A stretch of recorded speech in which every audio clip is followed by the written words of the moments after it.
नमस्कार, मी सरिता कौशिक. झिरो आवरमध्ये आपलं सर्वांचं स्वागत आहे. महाराष्ट्रात मुंब्रा ते मस्साजोग एक नाव आपण सातत्यानं ऐकतोय. महाराष्ट्रात कुठलीही घटना घडली की त्यात राजकारण किंवा राजकीय नेते मंडळी ही येतातच, आणि त्यात एका नावाचं मात्र सातत्य आहे, आणि ते नाव आहे जितेंद्र आव्हाड यांचं. आज आपल्याबरोबर जितेंद्र आव्हाड आहेत.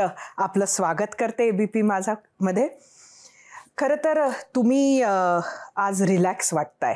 एकंदरीत बीडमध्ये जे काही आपल्या मागण्या होत्या त्या सगळ्या कुठेतरी पूर्ण झाल्या, याचं समाधान आहे का? धनंजय मुंडे जोपर्यंत मंत्रिमंडळात आहेत तोपर्यंत न्यायाची अपेक्षा करणार कशी तुम्ही? आता जे जज अपॉइंट झालेत Tahiliani, until unless he looks at Dilip Bhosale, Akshay शिंदेच्या बाबतीत दिलीप भोसलेंनी जो आज निर्णय दिलाय, असे न्यायाधीश असतील, असे निर्णय आले तर. आणि शेवटी तुमची जी इन्क्वायरी आहे आत्ता जी, त्याच्यामध्ये त्यांच्यावरती दबाव किती जातो हा खूप महत्त्वाचा आहे ना. आता दिलीप भोसलेंवर दबाव तसा, म्हणजे he is a very matured retired chief justice of Allahabad high court, म्हणजे उत्तर प्रदेश हायकोर्टचे जे चीफ जस्टिस आहेत. त्याच्यामुळे आता ह्या बीड प्रकरणात जे इन्क्वायरी करणार आहेत किंवा परभणीच्या प्रकरणात जे इन्क्वायरी करणार आहेत, त्यांचं स्वातंत्र्य, विचार स्वातंत्र्य, निर्णय स्वातंत्र्य अबाधित राहील याची काळजी आता देवेंद्र फडणवीस साहेबांनी घेतली पाहिजे. किंवा किंवा शंका वाटते किंवा मंत्रिमंडळात माणूस का ठेवत नाहीत. अनेक जणांची अशा इन्क्वायरीच्या वेळेस पवार साहेबांनी किंवा लोकांनी, अंतुलेंनी राजीनामा दिला, निलंगेकरांनी राजीनामा दिला, विलासराव देशमुखांनी राजीनामा दिला, आर पाटलांनी राजीनामा दिला. का दिला? की न्याय व्यवस्थेवर आमचं दडपण येता कामा नये. आमचा काही हात नाही त्याच्यात, पण असं न्याय व्यवस्थेवरती हा दडपण येणं हे क्रमप्राप्त आहे. त्याच्यामुळे याच्यातनं बाहेर पडायला पाहिजे. पण अजून त्यांच्यावर कुठला गुन्हाही दाखल नाही. कोणावरती? धनंजय मुंडे. नाही ना, नको द्या ना, नको असू द्या. त्यांनीच स्वतः सांगितलं की वाल्मिक कराडा सर्वात जवळचा आणि खास माणूस आहे माझा. विष्णू चाटे हा राष्ट्रवादी काँग्रेस पक्षाचा केस तालुका अध्यक्ष आहे. हे अपॉइंट कोणी केलं? कोणाच्या सांगण्यावरून अपॉइंट केलं? असं तुम्ही म्हणजे अंगाला चिकटलेलं असंच फेकता येत नाही ना, त्याचे व्रण राहतात. तसा व्रण राहिला ना.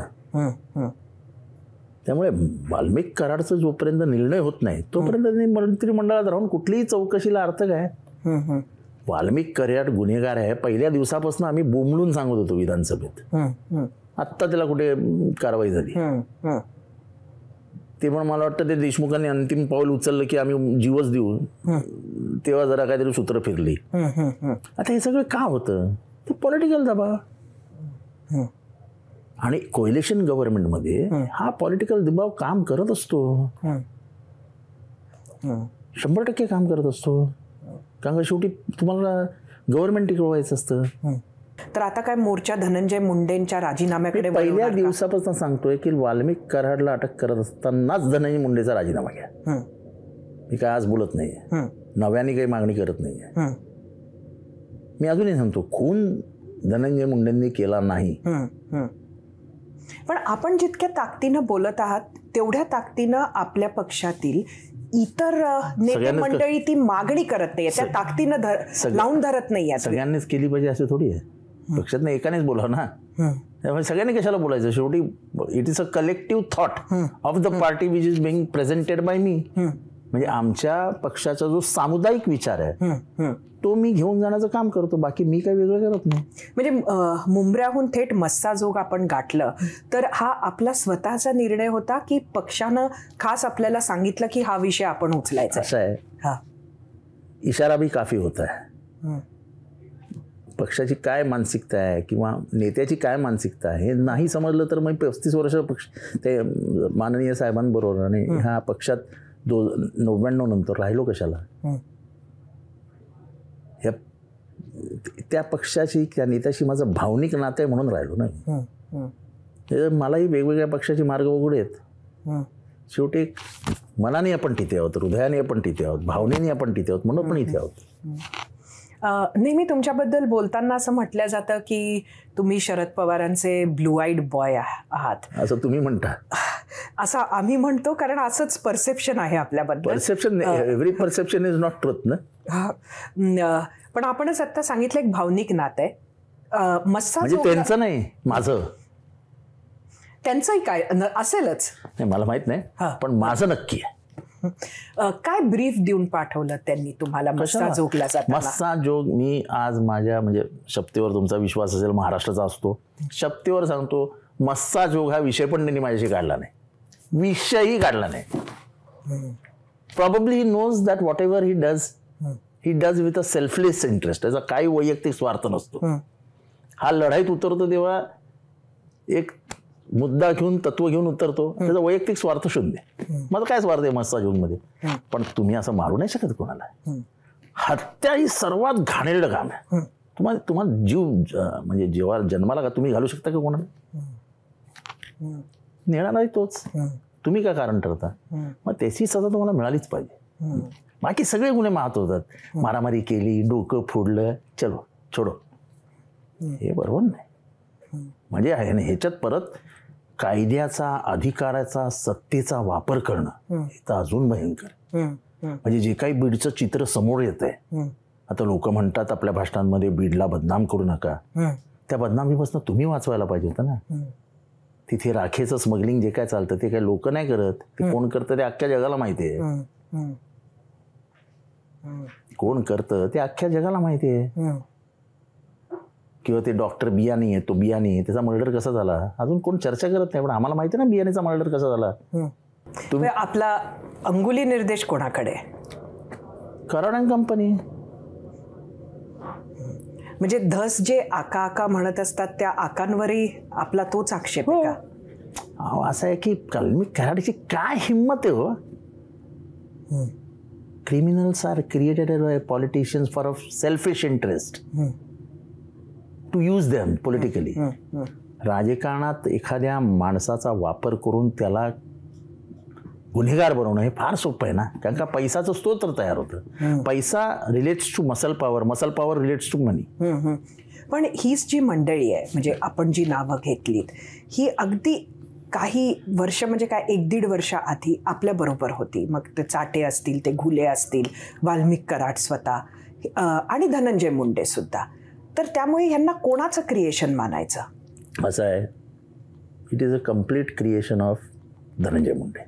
म्हणजे माझ्या माहितीप्रमाणे मुंडे साहेब होते, म्हणजे थोरले मुंडे साहेब, तोपर्यंत ही वॉज देअर, बट त्याला एका लिमिटपर्यंत ठेवलं होतं.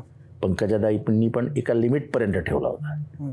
इथे म्हणजे लिमिट, आता ते हार्वेस्टरचं जे प्रकरण आहे ते अजून महाराष्ट्र सरकारने तेवढं गांभीर्याने का घेत नाहीत मला माहीत नाही. पण तुम्ही गरीब शेतकऱ्यांकडनं पैसे घेतले आणि अगदी म्हणजे असं धनंजय मुंडे बसलेत वगैरे वगैरे वगैरे आणि नंतर हॉटेलमध्ये पैसे घेतात. हा एवढा मोठा गुन्हा अजून गव्हर्नमेंटने नोंदवला नाही. ते बोंबलून सांगतात सगळीकडे की गुन्हा घ्या गुन्हा घ्या. 0 नंबरवरनं गुन्हा प्यायला पाहिजे होता. पोलिसनी त्यांच्या घरी जाऊन त्यांचं स्टेटमेंट घ्यायला पाहिजे, कोणाला दिले काय दिलं सांगा, आणि 0 नंबरने 1 करून कुठेतरी रजिस्टर करून घ्या ना. इथे गव्हर्नमेंट बदनाम होतं ना एका माणसाच्या साठी. गव्हर्नमेंटने किती सहन करायचं, ह्याला सुद्धा मर्यादा असल्या पाहिजेत. ह्याच्यात बदनाम गव्हर्नमेंट होतं, ह्याच्यात बदनाम अजितदादा होतात. अजितदादांनी काही केलं नाही 100% कळत, पण you are protecting a wrong person. एका चुकीच्या माणसाला पडद्याआड ठेवतात. पण तुमच्या पक्षात जेव्हा ही मंडळी होती तेव्हाही तुम्हाला असं वाटत होतं का? खरं मी सांगू का, आमच्या पक्षातला मालक आमच्या ह्यांना कधी घ्यायलाच तयार नव्हता. ते मी त्यांच्या मुलाखती ऐका ना साहेबांच्या, ते रागात कधी काय बोललेत ते. फक्त ते कसं आता असं आहे की एवढ्या छोट्या छोट्या प्रकरणात it is not expected from Sharad Pawar to open his mouth. पण एका शब्दात बोलले ना, मी कशा कशात याला वाचवलंय ह्याने कधीतरी विचार करावा. अहो त्याची हिंमत, पवार साहेबांवरती टीका करण्याची हिंमत दाखवली होती त्यांनी.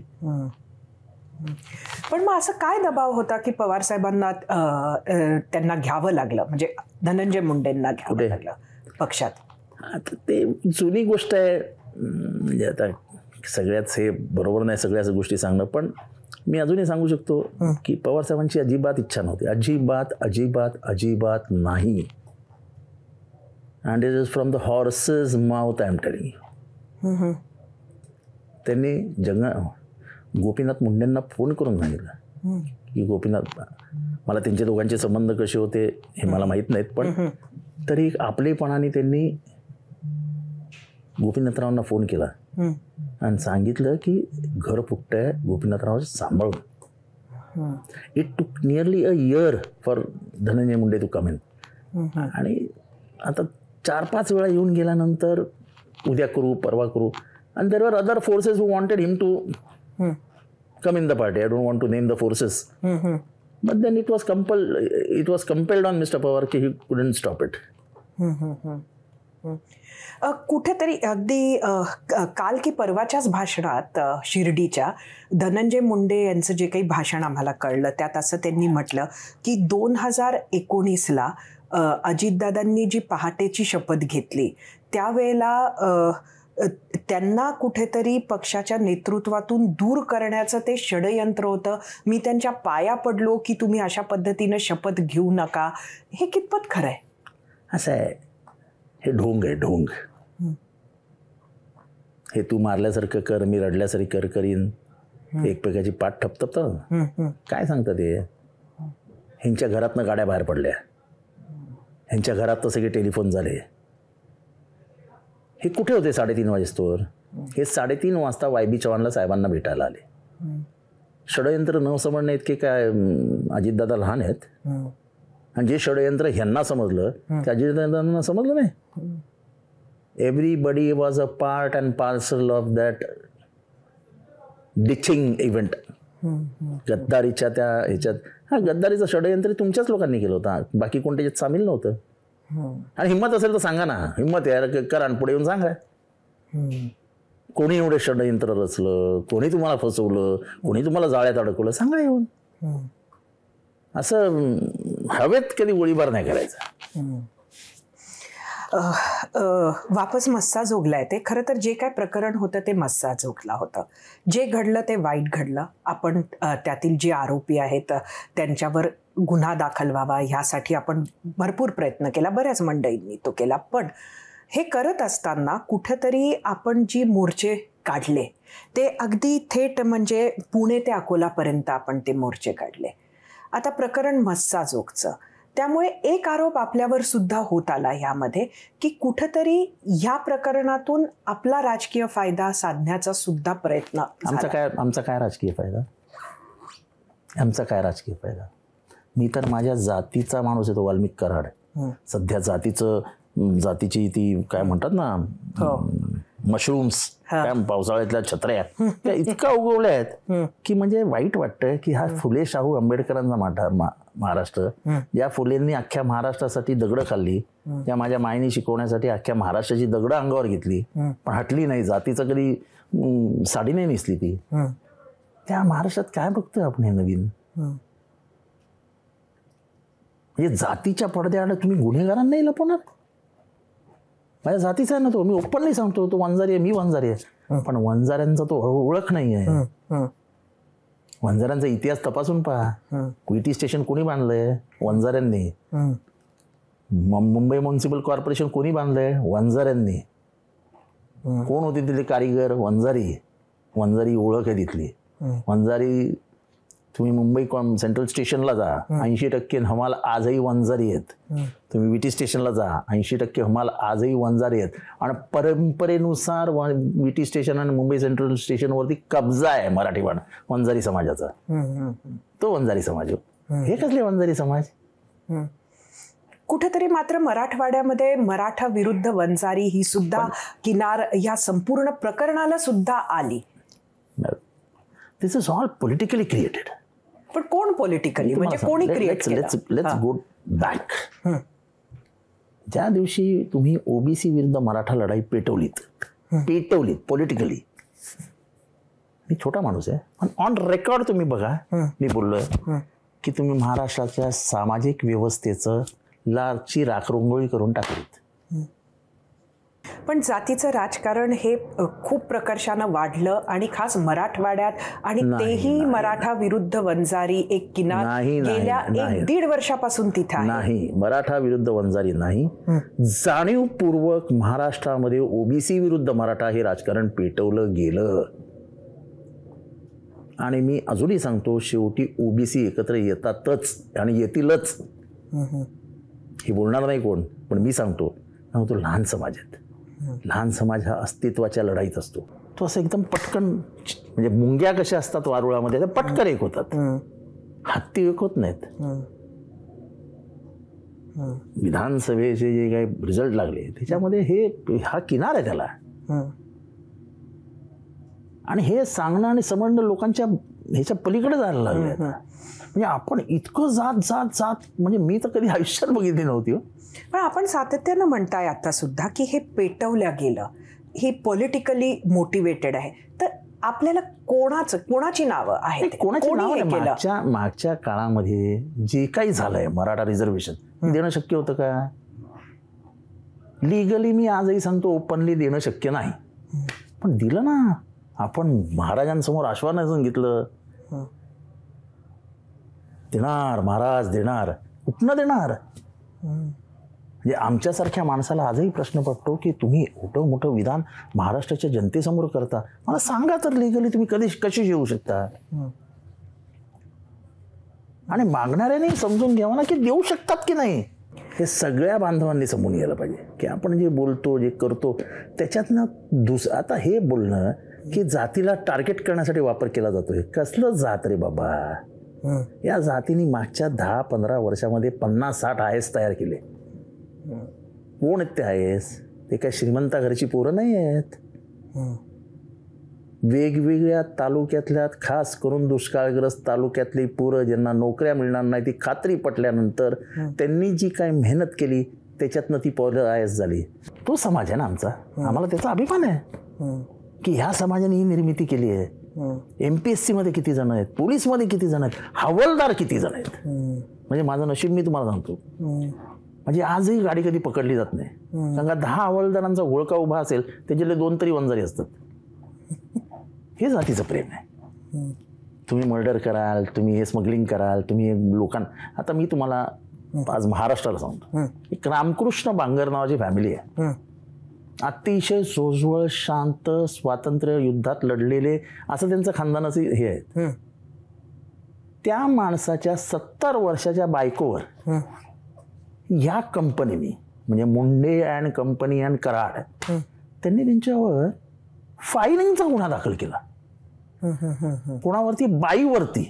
अरे काय यार, ती बिचारी बाई आणि नवरा दोघांवरही गुन्हे आहेत, फिरतायत दारोदार वॉन्टेडमध्ये. हे पोलीस, बीडचं पोलीस प्रशासन जबाबदार आहेत. खोट्या गुन्ह्यांची सगळ्या मर्यादा ओलांडल्या. त्या बांगर फॅमिलीची एक पोरगी MD, पोरगा इतकाच शिकलेला आणि आई वडील फिरतायत. ॲट्रॉसिटीचा गुन्हा, हा गुन्हा का? तर वाल्मिक कराडला त्यांच्या सगळ्या संस्था ताब्यात घ्यायच्या होत्या. संस्था ताब्यात घेऊन वाल्मिक कराड करणार काय होता? हे कोणी सांगितलं असेल त्याला संस्था ताब्यात घ्या? काय चालू आहे? आणि हे सगळं काही महाराष्ट्राला कळत नाही. हे जे तुमचं काम जे आहे की आमच्यासारख्यांना बोला ना, आम्ही सांगू. त्याच्या पर्सनलमध्ये मला जायचं नाही. पण हे काय आहे? काय कमी आहे तुमच्याकडे? तुमची एवढी चालते, तुमचं टेलिफोनचं रेकॉर्डिंग ऐकलं ना, कोणाची माय वेळाले नाही माझे पैसे काढून घ्यायची. आता तुम्ही मुख्यमंत्र्यांनी पंतप्रधानांबद्दल बोलता माय वेळाली नाही पैसे. तुम्हाला काही कमी नव्हतं. हे कशाला करायचं आहे सगळं? आणि मी हे बोलतोय ना, फॅमिली जिवंत आहे. आज उद्या परवा त्यांची जामीन होईल. मी तुमच्या स्टुडिओमध्ये पाठवतो त्यांचा, घ्या इंटरव्ह्यू. या मर्डर झाल्या, त्या मर्डरमध्ये सगळे आरोपी वंजारी आणि मेलेला वंजारी. तो बापू अंधळे नावाचं मर्डरचं प्रकरण आहे. काय प्रकरण? स्वतःच्या माणसाने रिव्हॉल्वर काढून गोळी मारली आहे. कशाला खोटं सांगतात? इथे बबन गीते होता आणि हा होता आणि तो होता. त्या केसमध्ये वाल्मिक कराड आरोपी आहे. वाल्मिक कराड नंतर त्या पोलीस स्टेशनला 10-100 वेळा गेला असेल चहा प्यायला इन्स्पेक्टर बरोबर. जो इन्स्पेक्टर त्या केसमध्ये, तोच इन्स्पेक्टर नंतर मस्साजोगच्या प्रकरणात आहे, महाजन. आणि हे मी सांगत होतो विधानसभेत, तर त्याला तो खूप चांगला ऑफिसर आहे असं सर्टिफिकेट दिलं गेलं. आता त्याला काढला सगळीकडनं बाहेर. आम्ही जे बोलतो ते सत्य बोलतो. आम्हाला काय त्या महाजनकडनं पैसे घ्यायचे नव्हते किंवा काय आमचा पर्सनल इंटरेस्ट नव्हता. पण ज्याचं वागणं आम्ही बघितलंय का खूनखटल्यामध्ये, त्यांनी वाल्मिक कराडे नाव तुमच्या तिथे इन्स्पेक्टर असेल परळीला, त्याला काय आठवणार नाही? त्याने FIR मध्ये नावच वाल्मिक अण्णा, वाल्मी अण्णा, वाल्मिक पण नाही, वाल्मी अण्णा. म्हणजे ह्या एका शब्दानेच अख्खी केस फिरेल उलटी कोर्टामध्ये. मी नाहीच आहे वाल्मी, कोण वाल्मी? हे इन्स्पेक्टरला एवढंही माहित नाही की FIR मधली नावं परफेक्ट असायला पाहिजेत. अजून बीडच्या लोकांनी तोंड उघडली नाहीत. ते ज्या दिवशी खऱ्या अर्थाने तोंड उघडतील ना, अनेकांच्या थोबाडीत बसेल. पण तरी जिंकून येतात ना तिकडनं. 201 बूथ कॅप्चर केले, 201 बूथ कॅप्चरिंग. मी तुम्हाला बूथ कॅप्चरिंगचे व्हिडिओज देतो. उमेदवाराला ढकलून दिला डायरेक्ट, चल बाहेर. मतदारांनी यायचं, शाई लवाईपर्यंत जायचं, शाईच्या जागेवर थांबायचं आणि मागे फिरायचं. इथे माणूस बसलेला असतो, तो बटन दाबतो. कशा निवडणुका जिंकणार? 122 बूथवरती नजर ठेवा, हे हायकोर्टाने सांगितलंय. 122 बूथवरती नजर ठेवा, हे हायकोर्टाने सांगितलेलं. 122 तर सोडूनच द्या, 201 वरती. मी त्याशी एका पत्रकार परिषदेत सांगितलं की तुम्ही 122 बूथचं तुम्ही हे द्या ना, आम्हाला माहिती द्या ना, काय रेकॉर्डिंग आहे तुमच्याकडे. काय कोण बोलायला तयार नाही. इलेक्शन कमिशनही ऐकत नाही. कंप्लेंट झालेल्या आहेत त्याच्यावरती. 1200 मृत वोटिंग करून गेलेत. कोण वरून आले? जेव्हा यंत्रणाच तुमच्या ताब्यात आहे, हे सगळं घडत असताना पोलीस अधिकारी आहेत समोर. जेव्हा उमेदवाराला धक्काबुक्की झाली राजासाहेब देशमुखला, आणि तेच सगळी रिव्हॉल्वर गँग, ज्यांनी रिव्हॉल्वर देऊन ठेवलं होतं, असे रिव्हॉल्वर लावून असेच चालताना दिसत आहेत त्या वोटिंग स्टेशन समोर. म्हणजे मला हे म्हणजे महाराष्ट्रात असं इतकी दहशत. मग आता बीडचं पालकमंत्रीपद अजित पवारांना मिळालंय, कसं बघता त्याकडे? फक्त त्यांनी मोक्यातला आरोपी सोडू नये, कारण का ते मागे एकदा पुण्यात म्हणलेले की एक मोक्याचा आरोपी आला तर मी त्याला सोडवला. फक्त तेवढीच प्रार्थना आहे की तुम्हाला पालकमंत्री पद मिळावं म्हणून. धनंजय मुंडे सांगत होते, आता मी पहिल्यांदा नाव घेतोय, की मी खूप प्रयत्न केले. तर त्यांनी जर प्रयत्न केले असतील तर त्यांच्या प्रयत्नांसाठी तुम्हाला त्यांचं ऐकावं लागेल. तर तसलं काय करू नका, बस, बाकी काय नाही. म्हणजे पण ते राखेचं वगैरे जे तर थांबवलं तर बरं होईल. किती किती विश्वास वाटतो की हे होईल? अजितदादा तसे नाही आहेत, पण काळाने काय बदल घेतलाय, म्हणजे काळाने प्रवाह कसा बदललाय मला माहित नाही. अजितदादा फार सहन करणारा माणूस नाही. मी त्यांचा सर्वात मोठा टीकाकार आहे, कारण का सर्वात जास्त अन्याय त्यांनीच माझ्यावर केला. मी पालकमंत्री होऊ नये याच्यासाठी मनापासून कोणी प्रयत्न केला असेल तर तो अजित पवारांनी केला. आणि माझ्यावर तर अन्यायच केला त्यांनी कायम. ठीक आहे, मला निधी वगैरे दिला, पण माझी पॉलिटिकल ग्रोथ होणार नाही यासाठी जाणून बुजून प्रयत्न करणारा माणूस म्हणजे अजित पवार. म्हणजे आधीपासूनच तुमच्याकडे असे दोन गट होते का पक्षात? एक अजित नाही, आमच्याकडे गटच नव्हते. आमच्याकडे शरद पवार नावाचा एकच गट होता. त्यानंतराने हे सगळं सेल्फ इंटरेस्ट, ठीक आहे, त्याच्यात I should go deep into that. मला काही फार खोलात जायचं नाही, कारण का मला साहेबांनी जेवढं दिलं ते माझ्या नशिबात होतंय मला माहीत पण नव्हतं. हे सगळं बघितल्यानंतर मला साहेब देवापेक्षा मोठा वाटतं. पण आता एक अशी सतत चर्चा ऐकू येते किंवा ते कंजेक्चरही असेल की दोन्ही राष्ट्रवादी एक होणार. फक्त सुप्रिया सुळे कदापि शक्य नाही, कदापि शक्य नाही. फक्त सुप्रिया सुळेंच्या मंत्रिपदावरून अडलंय. हो, सुप्रिया सुळेला मंत्रिपद करायला द्यायचं असतं तर 2004 सालीच दिलं असतं ना, हो, किंवा त्याच्यानंतरही दिलं असतं, किंवा मग 2014 नंतरही दिलं असतं. काय एवढं मोठं शरद पवारांनी एक मंत्रिपद? हो, त्यांनी आगाता संगमाला बनवली आपली पोरगी मानून, PA संगमाच्या पोरीला. सूर्यकांत ताईला बनवली, त्यांनी सुप्रियाला नाही बनवली. सुप्रियाचं राजकारणाची एंट्री बघा कधी झाली आहे. मी तर दोषी मानतो शरद पवारांना की जर तिला आणायलाच होतं सुप्रियाला तर खूप पहिले आणायला पाहिजे होतं. आतापर्यंत ती सिनियर मोस्ट पॉलिटिशियन झाली असती. शरद पवार हे कुटुंब, पोरगी, नातं गोतं ह्याच्या फार पलीकडे येतो. ज्याला जात माहीत नाही, ज्याला धर्म माहीत नाही, ज्याला घर माहीत नाही, फक्त आणि फक्त तो माणूस शरद पवार. आज अजून एक बातमी आली आहे, ती म्हणजे हायकोर्ट आणि अक्षय शिंदे यांच्या रिपोर्टबद्दल.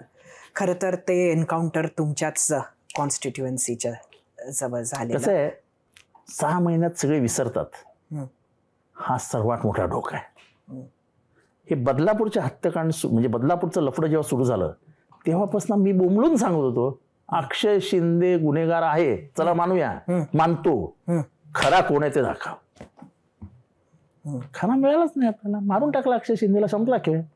आत्ता संजय राऊतांचं वक्तव्य आलेलं आहे की देवेंद्र फडणवीसांना अंधारात ठेवून तेव्हाच्या मुख्यमंत्र्यांनी हा आदेश दिला. तुमचे मित्र आहेत कोण? मुख्यमंत्री माजी. नाही, माझे मित्र आहेत, अमान्य करत नाहीत. जोपर्यंत ते मुख्यमंत्री होत नव्हते तोपर्यंत. ज्या दिवशी मुख्यमंत्री झाली त्या दिवशी मैत्रीच्या व्याख्या बदलल्या. Anyway that doesn't matter.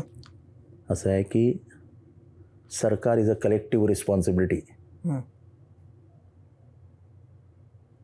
हे मान्य आहे की मागच्या मुख्यमंत्र्यांनी आपल्या सरकारची इमेज हिरोईक करण्यासाठी केलेला हा लांछनास्पद प्रयत्न होता.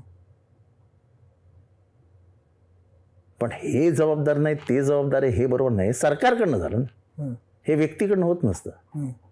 हे विदाउट कन्सल्टेशन झालं का? पण तुम्ही हे सगळं बाजूला ठेवा, पण आउट ऑफ कोर्ट न्याय द्यायचा आणि न्यायाच्या आधी न्याय द्यायचा, हे तुम्हाला कोणी दिला अधिकार? हा काही संविधान नावाचा प्रकार आहे की नाही? काही लॉ प्रोसेस आहेत की नाही? एखादी निरकून म्हणजे ते जे कृत्य आहे ते निंदनीय आहे, पण ती 2 माणसं फरार का होती? आणि अक्षय शिंदेच्या मृत्यूनंतरच ते कोणते दोघं होते ते हजर कसे होतात? आणि त्याच्यानंतर काहीच चर्चा होत नाही. मग चौकशी चक्र थांबतात कशी? त्या मुलीच्या आईला मी भेटलोय किंवा मला त्या पोलिसांनी जे काही समजवलं, कंप्लेंट घ्यायला तासन तास लागले. त्या पोलीला जिशाशी घृणास्पद प्रकार केला होता त्या पोलिसांनी बसवून ठेवलं होतं समोर, कारण कंप्लेंट घ्यायची की नाही वरनं दबाव येत होता. मग हे सगळे महाराष्ट्राला अंधारातच ठेवायचं होतं ना. उद्या अक्षय शिंदेनी जर मागितलं असतं आणि सांगितलं असतं की माझी नार्को टेस्ट करा, मी गुन्हेगार आहे ना, नार्को टेस्ट करा आणि घ्या, तर कदाचित भलतंच समोर आलं असतं. किंवा त्याने आईला सांगितलं असतं भेटीत, तर भलतंच समोर आलं असतं. त्याच्या आईचं आजही म्हणणं आहे की माझ्या पोराने केलेलंच नाही ते. महाराष्ट्रात अंधारात ठेवून अक्षय शिंदेला गुल करून टाकलं. मग कोण ह्या एन्काउंटरच्या मागे? असं सरकार. It's a collective responsibility. जय जयकार केलात ना तुम्ही सगळ्यांनी मिळून. वाईट काय गोष्टीचं वाटतं की ज्यात पोलिसांचा बळी जातो. आणि गेल्या काही वर्षांमध्ये पोलीस हे राजकीय हस्तक व्हायला लागले. आणि हा अनुभव मी स्वतः घेतलाय. स्वतः जे काही खोट्या गुन्ह्यांची नोंद होते ते करायला कोण सांगतो पोलिसांना? आता माझ्यावरती खोटे गुन्हे काय पोलीस स्वतः नोंदवतील? पोलीस इतके अमानवी नालायक नसतात. पण पॉलिटिकल ह्याच्यामुळे काय करणार हो? एक तर लाख कोटी 75 लाख रुपये देऊन सीटवर बसलेले असतात आणि हे सांगतात ते साहेब. मग मी काय करू साहेब? वरनं फोन आलाय साहेब. मी नेहमी विचारतो वरून म्हणजे कुठं कोणाकडे, वर टॉप कनेक्शन कोणाकडे, देवाकडे की काय? पण हे हसण्यावर घ्यावं लागतं आम्हाला सुद्धा. पण ही सिस्टीम ही वाईट आहे. which actually creates revenge in the heart. आणि हे राजकारण महाराष्ट्रात कधी नव्हतं, ते राजकारणाला सुरुवात झाली. हे जे सत्ता आल्यानंतर गुन्ह्यात गुतवायचं एखाद्याला, हे महाराष्ट्रात कधी नव्हतं. हे तामिळनाडूत होतं, हे महाराष्ट्रात नव्हतं.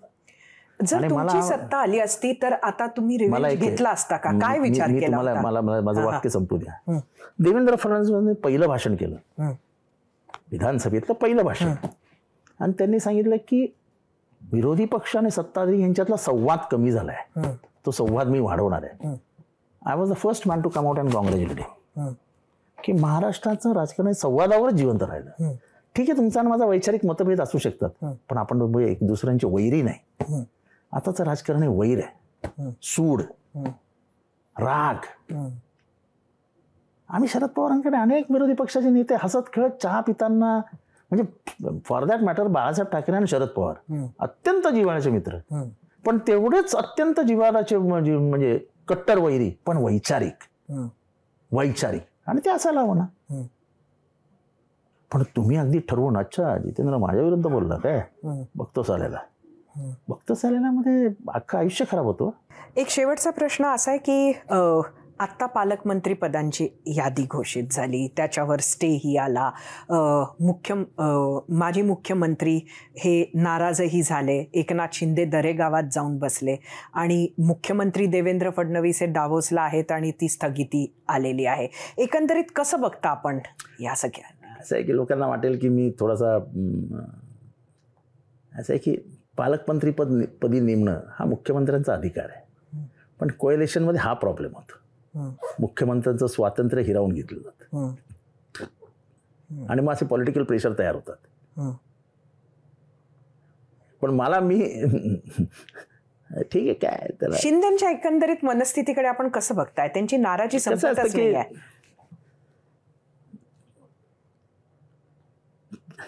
नॉट मच टू से, जाऊ द्या, दुसऱ्याच्या घरात कशाला बघायचं आपण. चालू द्या. आपले मित्र आहेत, आपण त्यांना तुमचा अभ्यास फार जवळून आहे. त्यांचं येणारं भविष्य, निवडणुका आहेत महापालिकेच्या, कसं तुमचं? निवडणुका जिंकणं आणि निवडणुका मॅनेज करून पुढे जाणं, त्याच्यात ती लोकप्रियता टिकवणं हे वेगळं काम आहे, आणि पॉलिटिकली टिकणं हे एक वेगळं काम आहे. निवडणुका जिंकण्याचं गणित फार वेगळी आहेत, फार वेगळी आहेत. पण असं मी त्यांना सांगितलं, असं दरवेळेस रुसणं म्हणजे, तसं तो हृदयाने खूप चांगला माणूस आहे, पण आजूबाजूचं गोतावळं फार डेंजरस आहे. हे एवढं ओपनली कोण बोललं नसेल आजपर्यंत. मी खूप वर्ष त्यांना ओळखतो, खूप वर्ष. ते माझ्यापेक्षा त्यांना सल्ला दिला का यानंतर? आपण तेवढे मोठे नाही राहिलो ना, ते मुख्यमंत्री आहेत, आपण साधे आमदार आहोत. आपली अवकात आपण ओळखायला पाहिजे ना, जरी मी त्यांना सिनियर असलो तरी. आता पुढचा अजेंडा काय किंवा पुढचं लक्ष काय? नाही, असं आहे की तुम्ही आजपर्यंत टीव्ही वाले का हो, सोमनाथ सूर्यवंशी माणूस नाही काय? परभणीचा सोमनाथ सूर्यवंशी हा माणूस नाही? कसा मेला तो? तुमच्या टीव्हीवर एकदा तरी कार्यक्रम झाला सोमनाथ सूर्यवंशीचा मृत्यू कसा झाला? तुम्ही करा. आम्ही केला. म्हणजे कसा झाला अगदी ह्या टायटलनी जरी नसेल तरी आम्ही त्याला आमच्या, मला सांगा तुम्ही कसा? Custodial death. How? It was a magisterial custody. Magisterial custody म्हणजे jail. Custodial death is in police custody. Magisterial कस्टडीमध्ये एखादा माणूस मरतो हा सरकारला तर लांछनास्पद बाब आहे. नक्कीच. मग मेला कसा? किती वाजता मेला? कुठे मेला? मग त्याच्या पाठीवरती इंजरीज कशा दिसल्या? मग पोस्टमॉर्टम मध्ये कसं आलं? शॉक, मल्टिपल इंजरीज, हे कसं काय लिहिलं गेलं? असं आहे की एका छोट्या समाजातला माणूस, गरीब घरातला माणूस, ज्याच्या समाजाला आवाजच नाही महाराष्ट्रात, म्हणून आपण दुर्लक्षित करून टाकलो. इथे माऊलीला म्हणजे ती भेटली नाही मला कधी, मी गेलोही नाही, पण तिच्या म्हणजे पाय पकडून तिला सांगेन, तिला मानली पाहिजे. तिला 10 लाख या सरकारने दिले नाही ना, मला माझा पोरगा आणून द्या. अशी जिजाबाईच या महाराष्ट्र घडवते. राहुल गांधी त्यांच्या घरी भेटीला गेले होते. मात्र एकंदरीत म्हणजे दोन्ही घटना ह्या तेवढ्याच गंभीर आहेत, संतोष देशमुख असो किंवा सूर्यवंशी असो. पण एकंदरीत त्याच मराठवाड्यात पण लक्ष एका घटनेकडे राजकीय नेत्यांनी सुद्धा दिलं नाही, हे तुम्हाला मानावं लागेल. नाही, मी इतरांबद्दल माहित नाही, पण मी जेव्हा बोलतो, मी आता ओढून आणलं की नाही सोमनाथ, मी जेव्हा बोललो जाहीररित्या, मी सोमनाथ सूर्यवंशी आणि संतोष देशमुख हे एकत्र आणले. आपल्या इथली जातव्यवस्था इतकी खराब आहे, आपल्याला याचं हे कळतच नाही. आता हे जात हळूहळू उघडी होईल. आता तेही मराठवाड्याने सुरुवात करून दिली तुम्हाला, आणि हा धोका तुम्हाला 2 वर्षापूर्वी दिसत होता की आपण कुठल्या खड्ड्यात चाललो आहोत. अजून तर खूप तुम्हाला बघायचं आहे. या अशा ज्या लढाया तुम्ही धर्मामध्ये लावता, आता ती जातीमध्ये आली. ती जातीत खाली जाईल आता, आणि जातीतल्या पोटजातींमध्ये लढाया सुरू. दिस व्हेन यू म्हणजे तुम्ही जेव्हा द्वेष निर्माण करता, तो द्वेष किती खाली जाईल हे तुम्हाला सांगताच येत नाही.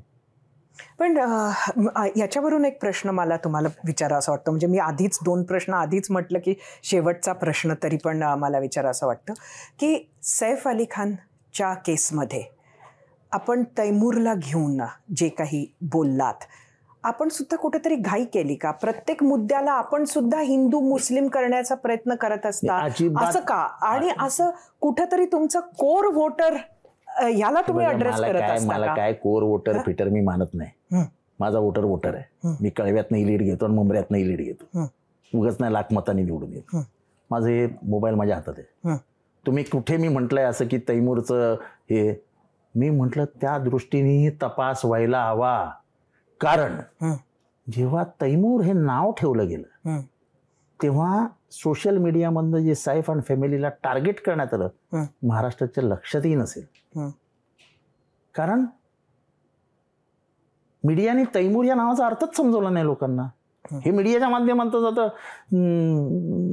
सैफच्या पोराचं बारसं पार पडलं आणि त्याच्या पोराचं नाव तैमूर ठेवण्यात आलं. मग लगेच तैमूरला याने हजारो मंदिरं तोडली, लाखो लोकांना कापून टाकले, त्या तैमूरलांशी नाव जोडलं.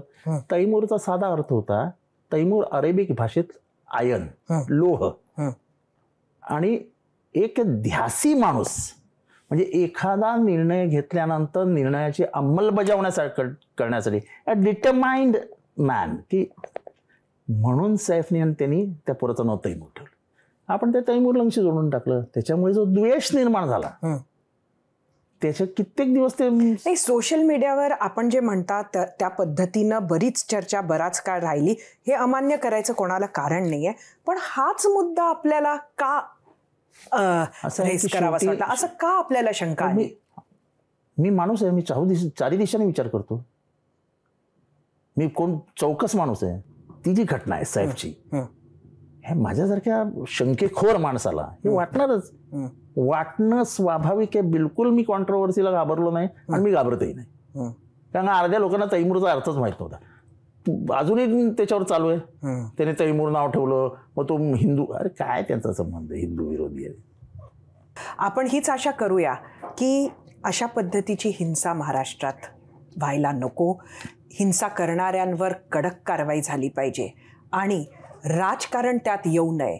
आणि त्यामुळेच जी व्यक्ती खरंच ही हिंसा करते तिलाच शिक्षा व्हावी. हिंसा करतेपेक्षा हिंसा करायला लावणारे, त्याला प्रोत्साहन देणारे, नक्कीच. आणि हिंसापेक्षा मृत्यूला जबाबदार. हिंसा ठीक आहे, 2-4 लाठ्या इथे फिरवल्या ते दॅट इज ओके, चला चालतं.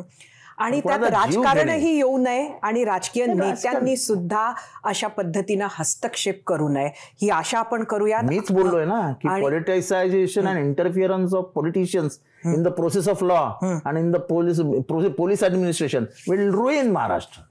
मीच बोललोय. आपण आलात आणि आमच्या सर्व प्रश्नांची आपल्या ओपनली उत्तरं दिलीत, त्याबद्दल खूप खूप धन्यवाद. मला बोलायला मी आपला खूप खूप आभारी आहे.